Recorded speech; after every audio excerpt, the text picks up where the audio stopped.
Hey, everybody. Welcome to the first of hopefully many UASEP webinars that we'll be hosting over the next several months. We'll tell you a little bit more about these webinars here at the upcoming UASEP meeting. But for now, this is the first UASEP webinar.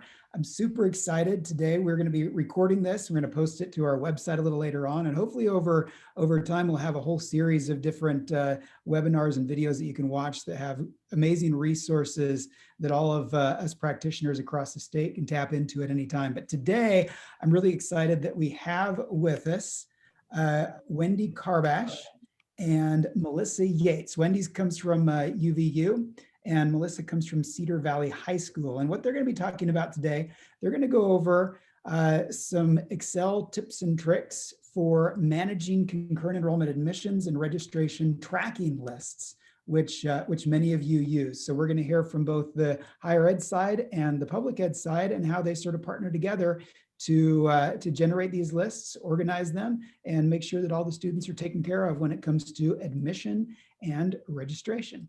So before we jump in, though, let me just say we've got, I think we had about 40 people that were going to be attending this meeting. So that's quite a few. If questions come up, instead of just unmuting your mic and throwing your question out there, just so we can have some order here, why don't you either type your question in the chat, you can do that, or if you'd like, there is under the reactions, there's a little reactions button down at the bottom of your screen. If you click on that, there should be a little button that says raise hand. If you raise hand, we'll go ahead and call on you and you can ask your question. So whatever you feel most comfortable with, go ahead and do either the chat or the raise hand feature. And we'll take those questions as they come in. So with that said, I'll go ahead and I'm going to turn the time over to Wendi, who's going to kick us off. Go ahead, Wendi. Okay, so let me share my screen really quick so you can see that.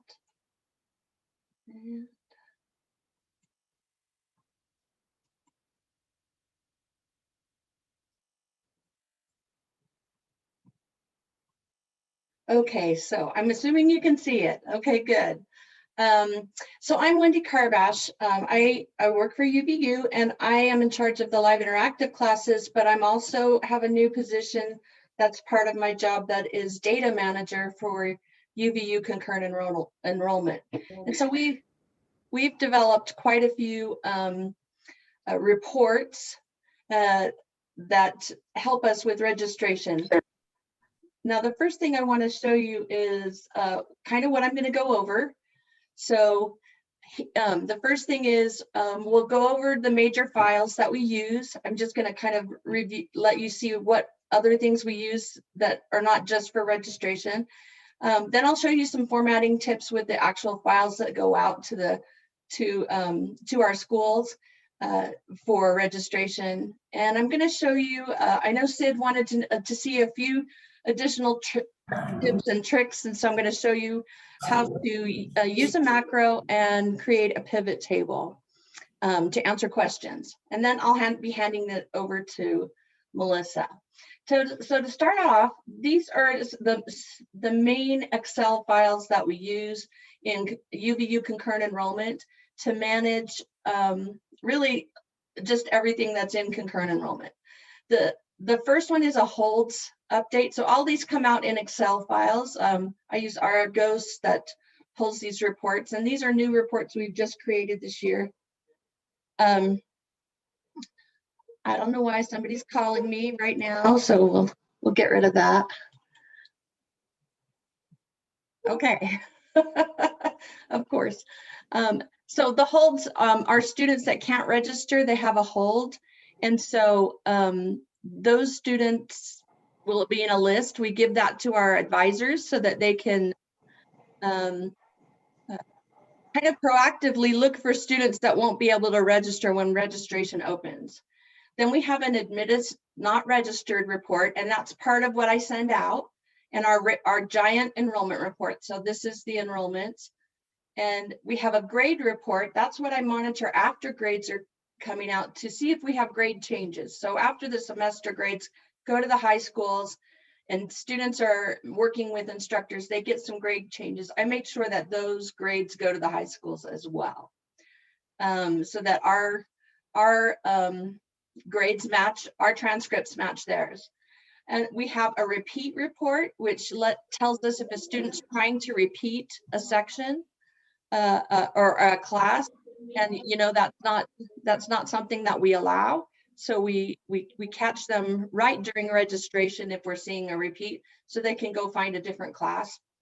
We have a graduating seniors list that we use, especially in the spring, to identify seniors who are graduating. And we have special things we do for seniors at UVU, the seniors at the high school. And then I have 2 LI reports because we do have adults and high schools in our LI classes. And so we have an enrollment report that includes the adults and a course section list that goes out to the high schools as well. So what I'm going to focus on today is the enrollment report and the admitted not registered. That's what we send out to the high schools. So I'm going to close this. And now I'm going to pull up, what I'm going to pull up a report. It's going to have a lot of data in it, but don't worry. The UVIDs, the student names have all been changed, so there's no real data going on in here. Okay, so FERPA is, but I wanted you to see what a real report looks like. And so this is what we pull out for our enrollment report. It includes a lot of information here, as well as, of course, what they're taking, but it also includes some FERPA information because we use this report in-house as well for other things. We have their birthday, we have their graduation day. So there's a lot of other reports I can use this for. So I need to format this report to go out, and I have to take out all of the confidential information. So the first thing I will do when I get a report like this, I'll save it as something else. And let me show you why. This comes to us, this report here is got 23,000 records in it. That's our fall report. That's how big it is. And it comes to us in a CSV file. So the first thing you should do anytime you get a CSV file, and anytime somebody sends you a report, if you're going to make changes to it, you should always change this file type, okay? Because what happens in a CSV file is this type of file is the simplest form of an Excel. And the reason that they send it to us that way is because it is easy to write, and in pulling a report that's 23,000 records out of a database can take a lot of time. And if it times out, databases sometimes have a timeout, and it's happened to us. We actually were doing this report first with an Excel file, and it started chopping things off, chopping the end records off before it got sent to me. So CSV is very common to be sent to you, but if you make any changes, if you do any formatting in this format, it will not save. So the first thing you need to do is to resave it in a different format. Now there are different Excel formats here. What I like to use, because my file's so huge, is the this XLSM format. That's a macro format. You can do everything I'm going to show you today also if you just have XLSX. Some of you might not have this available to you, but I like to use this because my files get so huge. And then I save it as this to send to you because I know everybody doesn't have this type. So I'm going to save it as an a macro file type. And once I've done that, then I know, okay, no matter what happens, if I screw this up, I can always go back to that CSV file, right, and start over. All right, so the first thing, normally I would just start with a macro because I have them all defined, but I want to show you a few tips first about how to make things look nice.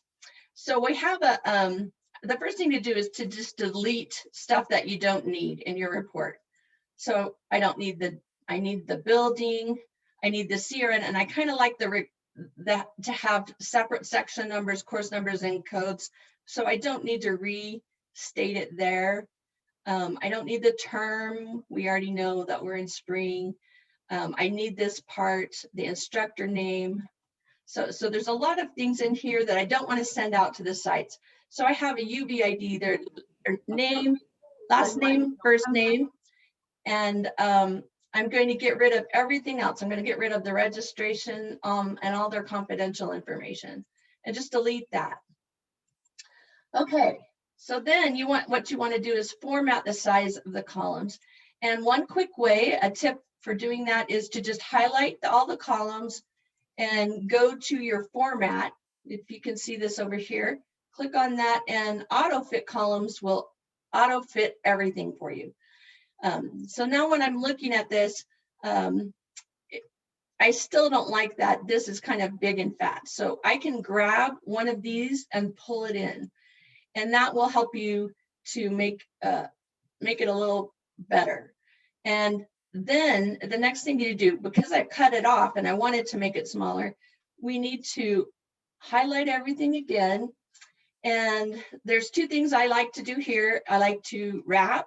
And so now that that column that was confined, it automatically jumped bigger when I wrapped. And let's see, I want to put a border. So I like borders around mine. So this little area right here is your borders. And I always go to all the borders, just make sure everything looks great. And then the next thing is I color my header. And because I'm UVU, I got to pick green. And I don't really like to, I just pick on this styles tab, I just pick the green one. But you can see you can pick anything. There's a lot to choose from. You can do it yourself, but I just pick one that's already done. And so now I'm kind of set with my all my information. Now, at this point, I would want to sort.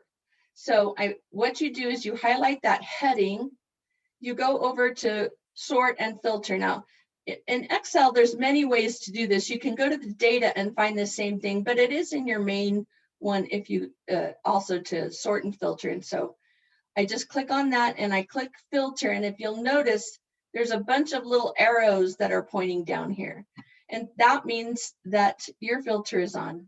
And it remembers all these things I deleted. And so you don't have to delete these extra ones over here, but they just annoy me to see it. So I delete them.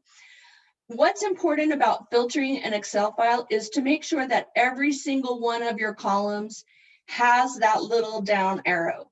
So if you only highlighted 3, then you would only be moving these files and your whole Excel file would be messed up. So it's very important that you have all these in a row. Another thing to think about is, how do I want to filter this? How do I want the high schools to see what I'm doing? And the information has to I want it to be starting from the beginning. So I want it to be grouped. And a group is a word we use in data. I want it to be grouped by high school. And then I want it to be in alphabetical order for each high school for the class. And then I want the students in each class to be in alphabetical order.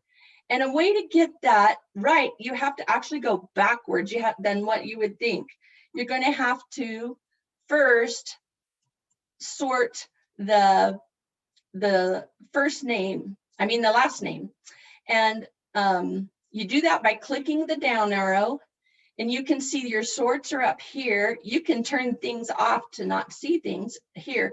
But this is very handy, this filter. And right now I'm just going to sort the last name from A to Z.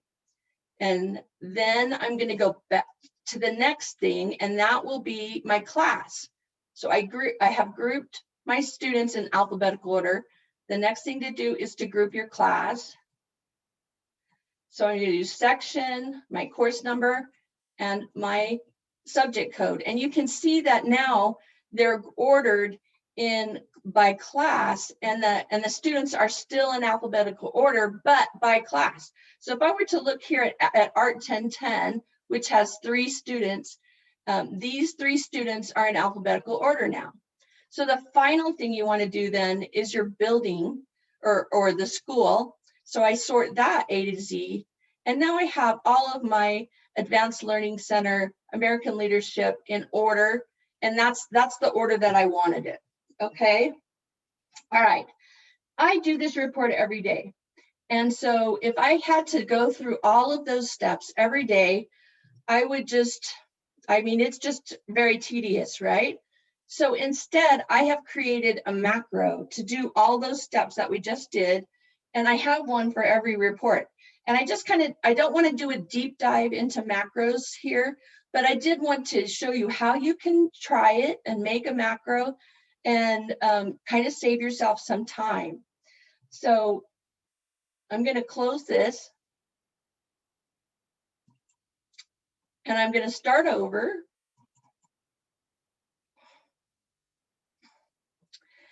And the macros can be found in a few places. The little thing is it's kind of hiding. Let me bring it down here. So there is a developer tab. If you don't have the developer tab, it's hiding somewhere, but the macros can also be done in two other places. So I'm going to maximize this again. The other place is in view. So if you click view, you can then run macros here. And I can either click the down arrow, and this is where I can start a macro recording, or I can just look at the ones I've already got defined. Now, one thing that's about a macro is it is a program. It's written in programming language, but you do not have to know programming language to use a macro. They're really quite easy to do. So all of these are for the reports that I have put together. And this particular report is my CE enrollment report. So I'm going to run this macro, and it's that fast. It is that fast. It just did that same formatting that took me like 10 minutes, and it's done. And that's how you can save time. Now, how do you make a macro? Well, you just have to push record. There's a little button down at the bottom, or you can go in your view menu and click record macro here. And that's where you start. Now, it's very important to start your macro. I always start a macro. I put my little cursor up in the A. So you know where you started. That's where you should start your running your macros, because it kind of remembers where the cursor was at that time.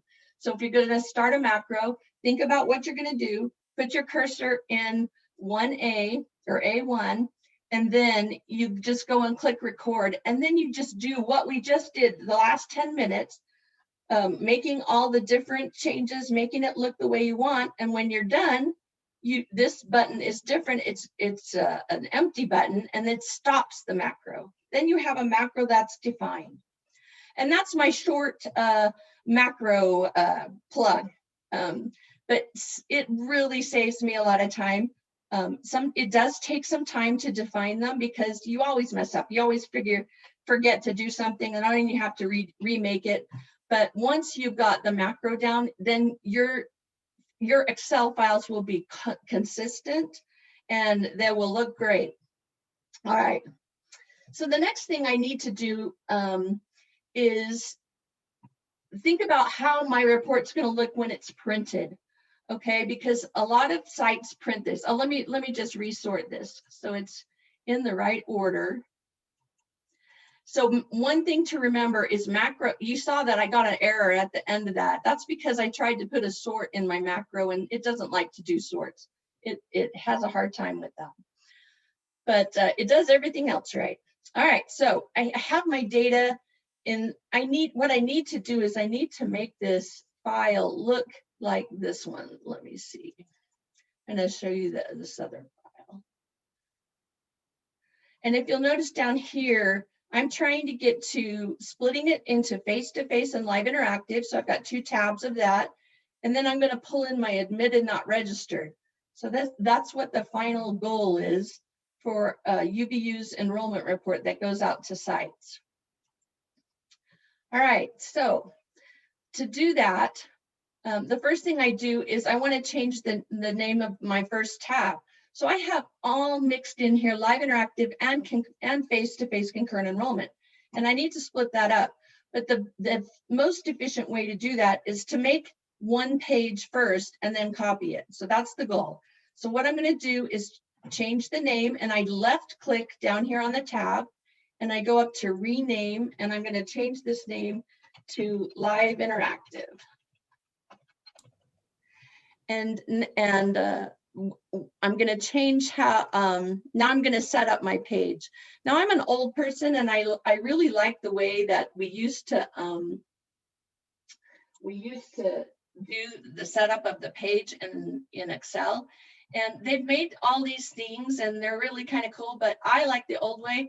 And so one tip I have is that if you just click this little tiny arrow in the bottom of your page layout. So I went to page layout, and this tiny little button here brings me up with the old dialogue that I'm used to seeing that is the easiest for me to use. And I like this because I set up everything I want here. So the first thing I do is, how am I going to, I print this in portrait, but you can choose which one to do. And then I always change this fit to be 1 page wide. And then I delete any number in here. You don't want 0, you don't want anything. You want it to be empty. And that tells Excel that you want the pages to go on forever and ever. You don't want 23,000 pages on 1 page, right? So that lets it go multiple pages, but it does make it fit on the width of the page. The next thing is margins. Just make sure you have some margins. What I like to do is, you'll notice that the Excel file has it against the margin on the left here. And I like to put it horizontally so that it's kind of in the middle, but I don't usually click vertically, because if I do have something that's short, it changes that vertically, puts it right in the middle. It kind of looks kind of weird. So I just usually use horizontally. And then for header and footer, this is a really good trick. I don't want to have to remember how to put page numbers on and all that. And so I use this one all the time. It comes with Excel. I just use this drop down here, and it says confidential and the date. And then I just want to change the title. So after I click that, I click custom header, and then I can change the title right here. And notice I didn't have to think of, how do I put the date in? How do I put the page numbers in? It's already in there. And so I'm going to change this title to Spring 2021 Enrollment Live Interactive. And I'm going to click OK. And then that's all I do for the header. I'm going to the next tab. The last tab lets me repeat rows at the top. So you can repeat as many rows as you want. You put your little cursor right in there, and then over on this side, you'll want to click however many rows you want to repeat on every single page. I just want this top part to repeat. So it puts in there what that is. I don't have to think about putting the codes in myself. You can just click which ones you want. All right, now I'm done. I always just print a preview just to make sure everything looks right. Okay, so this is what the page looks like. It's going to print like this, and every page has a header. Good. And so it's automatically saved when I do that. All right, so now I have all of the data, and I have it in a format that I like, and it's sorted. But now I need to separate live interactive from concurrent enrollment. And the best way this is the efficient reason that I did this first, doing all the format, is now I can copy this tab and make another tab. So when I copy, I'm left clicking on the tab here. I'm going up to here to move, and this is really not an intuitive way to think about making a copy. But this is how you do it. So left click here, move or copy, and then there's this really weird box that you just want to create a copy, and you click on that, and there you go. Now I have 2 tabs with the exact same thing in it. And the reason I did it this way is because now I have the formatting. I already have all that formatting done for both things. So now I just need to change the titles of this tab. So I'm going to go back again. I'm going to left click and rename this one to face to face. And I'm going to go back to my page layout and click that little button down there to bring this up. Everything still looks good, but I do need to change that header. So I'm going to go back to my custom header. So I'm in the third tab of header and footer, and I'm going to change this from live interactive to face-to-face. And now we are set. And we can print preview that. And now we have this one showing face-to-face. So good, we are good that way. All right, so now we have our two tabs, but we have the same data on each one. So the next step is to delete what we don't need anymore. At UVU, it's this column here that tells me if it's live interactive or face-to-face. You'd have to decide, know what your banner is using. So what I'm going to do, since this is the face-to-face sheet, I'm going to uncheck my face-to-face classes so that I only see and I only have 100, just so you know, I only have 100 records in this file because I wanted it to go quickly for us. But so now I'm only seeing my live interactive classes, and I'm just going to delete those. So up over here in this column, I just highlighted all of them. Then I left click and I delete row, and they're all gone. And I'm left with, when I go back to this little arrow, I'm left with my face-to-face, and I can just clear this filter, and there we go. That's ready to go, face-to-face only. So I'm going to do the same thing with live interactive. I'm going to go to this column, this filter column, and I'm going to click that. And this time I'm going to unhook the live interactive classes. So I see the face-to-face ones, and now I'm going to delete all of those face-to-face ones. All right.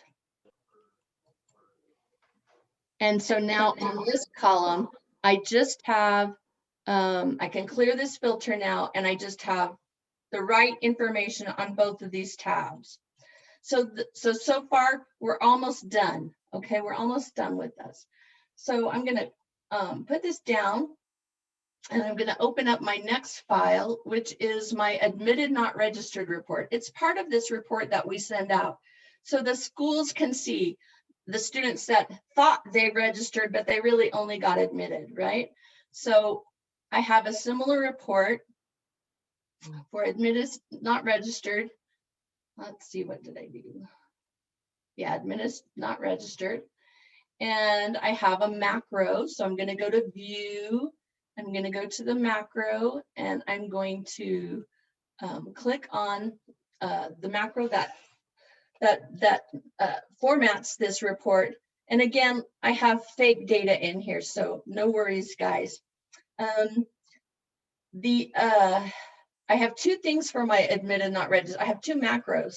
One is for in-house, because we actually use this report to call students. And so if I run this macro, I'm sending it in-house with telephone numbers so that our call center can call students and say, hey, you registered. Did you know that you're not, you were admitted. Did you know you're really not registered for class? And then this one is the one I send out. So I'm going to run this macro on this one. And here we have it all set up to go. Okay, so the last thing to do is to put it in that other report. And so what do we need to do? We need to move this report and put it as a tab in this report. And it's really slick and easy to do.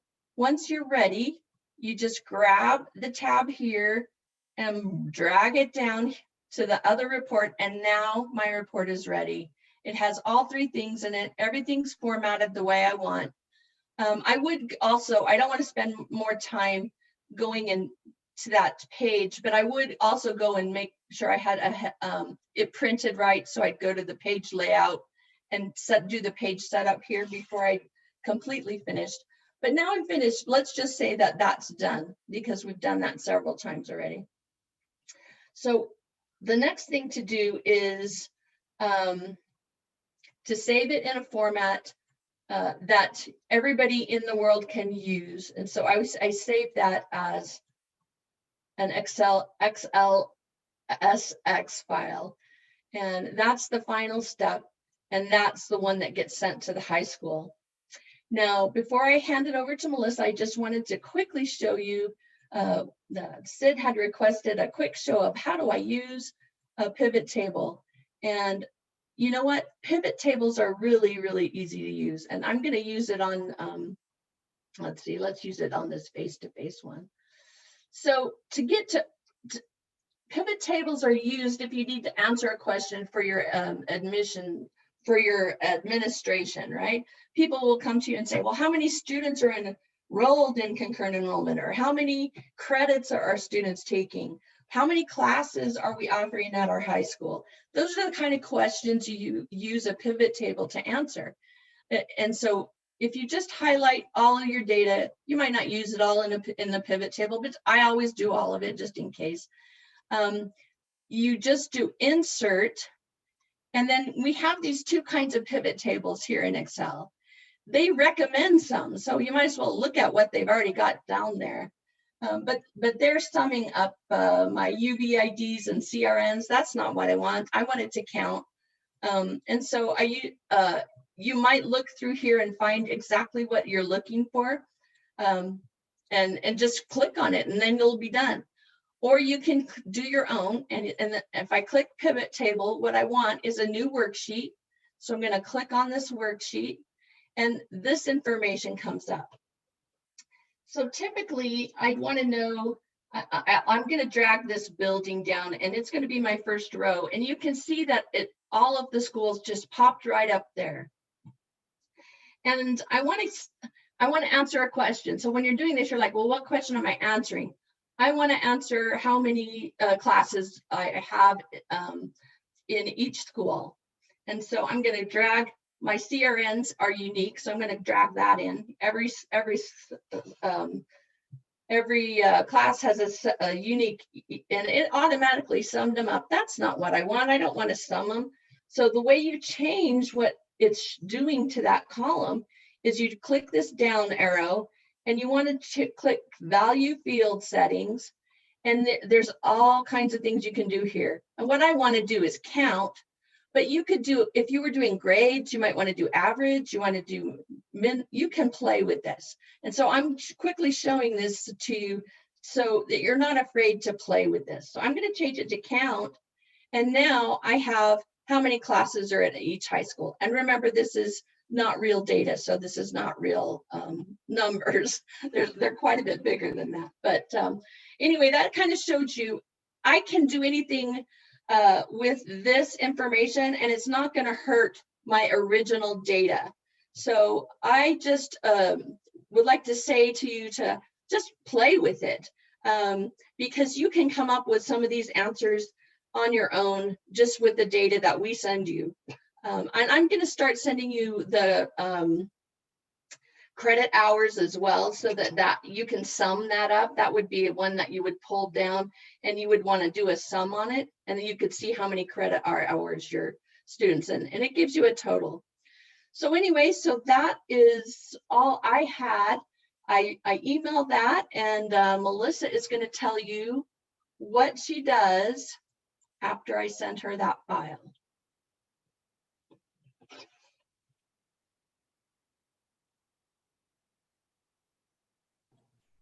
Let me share my screen here. See if we can get to where we need to go. Okay, so let me go back to my inbox.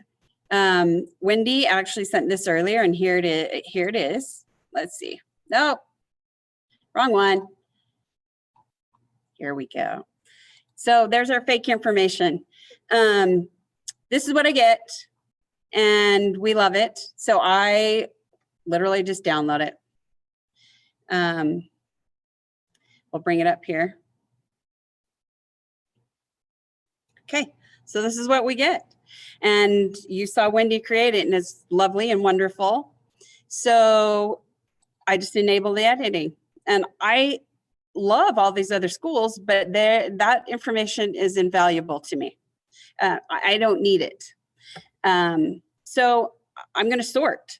I'm going to go back to the sort and I'm going to unselect it because I don't need the other school. So I'm going to just change that to my school. So here it is. Here's all the classes. And again, this is all fake information. So now I'm on that page. I save it. I'm going to go to Live Interactive. I'm going to do the same thing. I'm going to sort here as well. And I'm just going to unselect it. Cedar Valley. Okay. Save it. Go to admitted, not registered. Same deal. Sort it. And when I was at Westlake, it was a little harder for me to get down to the end of the list, but now I'm Cedar Valley, so it's at the beginning. Okay, so once I'm back here, now I've got these all saved. There's multiple things I do with this report. So I'm going to close it and I'm going to open a presentation that I have here. Let me see if I can find my presentations. Where'd we go? Hold on. I'm so sorry. Okay, let me open the right file. I'm sorry I had this open, but I don't know what happened here.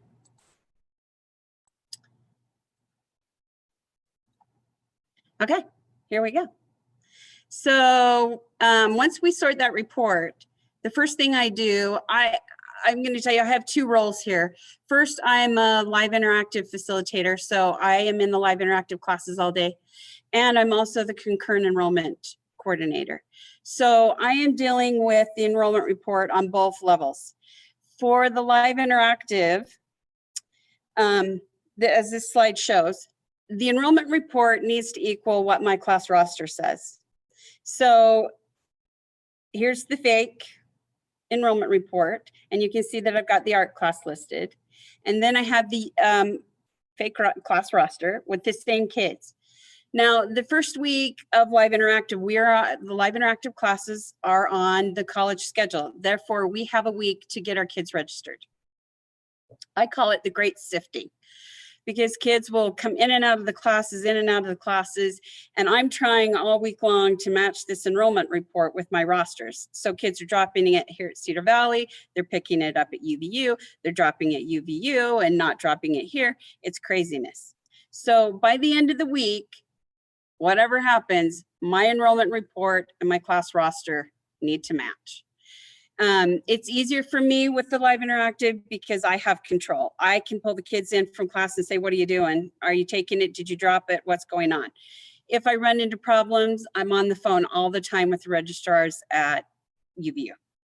So they're a wonderful resource, but in the end, we have to have these match, and we need that enrollment report for that. So with this, I'm using the Live Interactive tab on the report, which is wonderful that Wendi splits that out for us, because I don't need all of the face-to-face classes.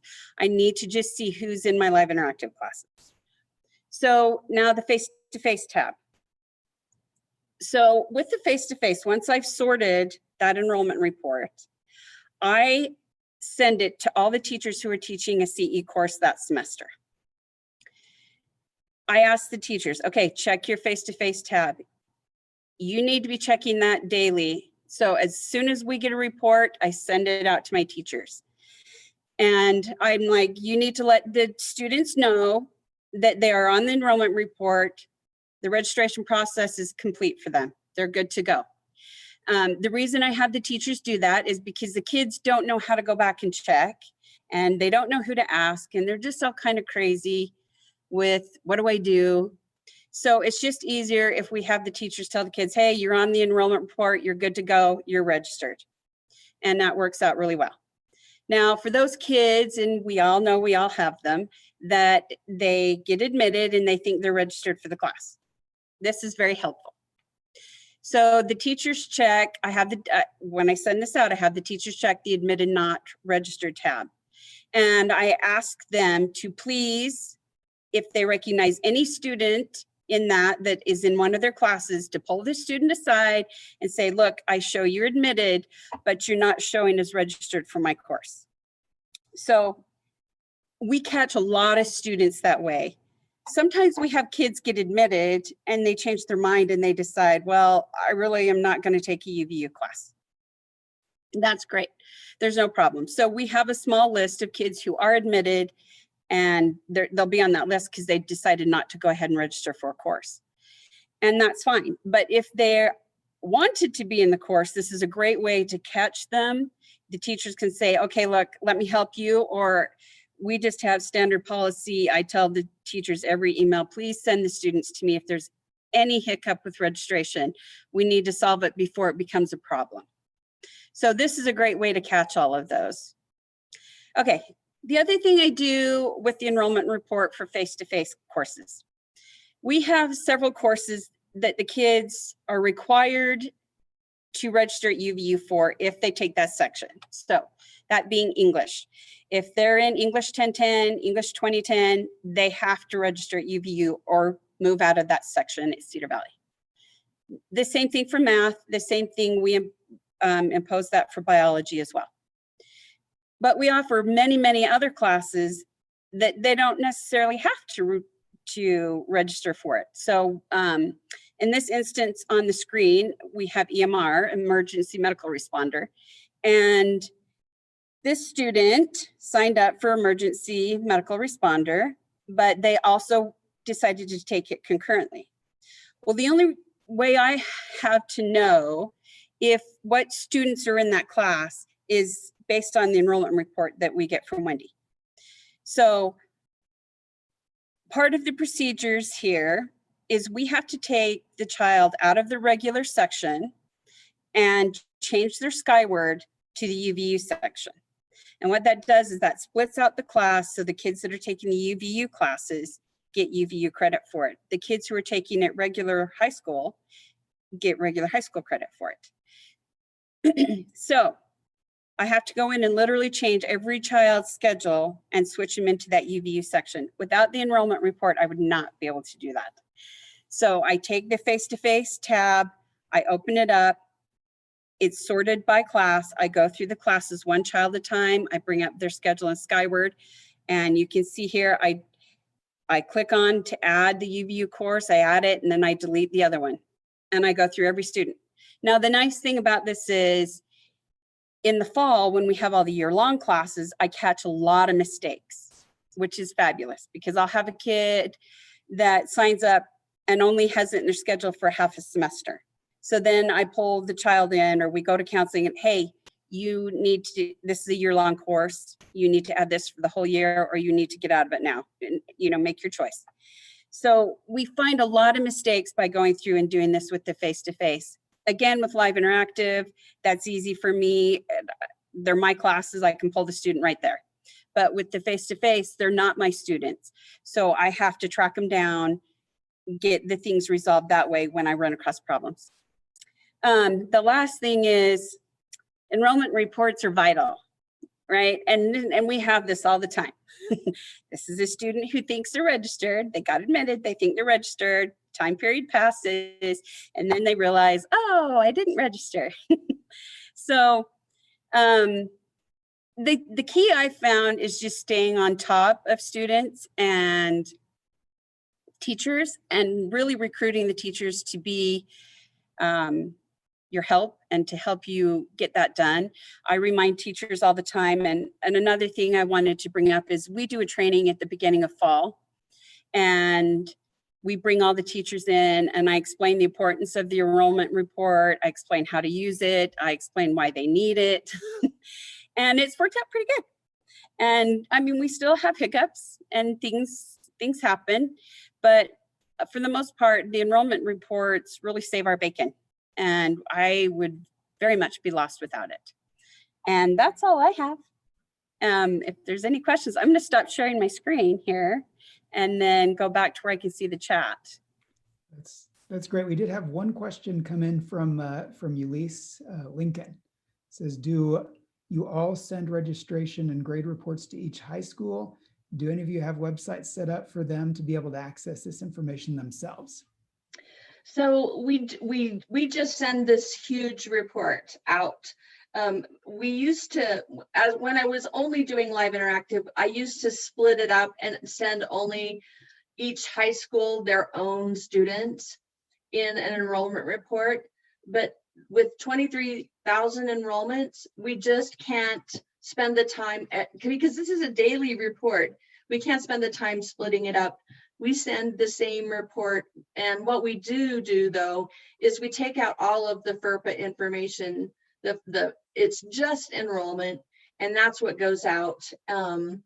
But as you can see, she had to filter on her own school. So she does have the list of all the schools. We don't have a website because it's changing like constantly, right? So every day we have a brand new report. It's not automated. I do have to generate the report and format it and send it out. But every day they can see who dropped, who was still there, who is now registered, and they can see the progress of their registration. I think I saw another question from Ms. Lincoln about what kind of secure methods are we using to share files? And essentially, we just use email. And because we're not, I mean, I did have my boss go check with our, I was worried about sending all the schools all the information because I had been used to only sending them their own information. And they went and checked that with our attorney, and they said, since it's just enrollment and you're just sharing it with this high school through email, you're okay as far as FERPA is concerned.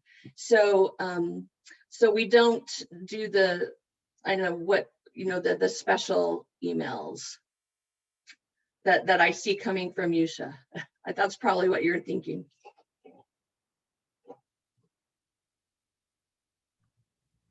Great. Are there any other questions?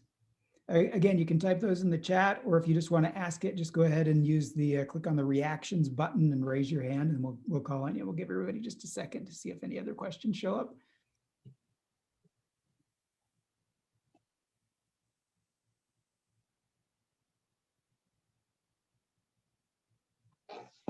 All right. Fantastic. Well, thanks again, Wendi and Melissa. This has been phenomenal. Hopefully you've all enjoyed it. And like I said, there's going to be plenty more of these webinars coming your way. We'll talk more about those at the coming UASEP meeting. So hopefully you can all make it there. And until then, everybody have a great day, and we'll see you in the next webinar. Bye. Thank you.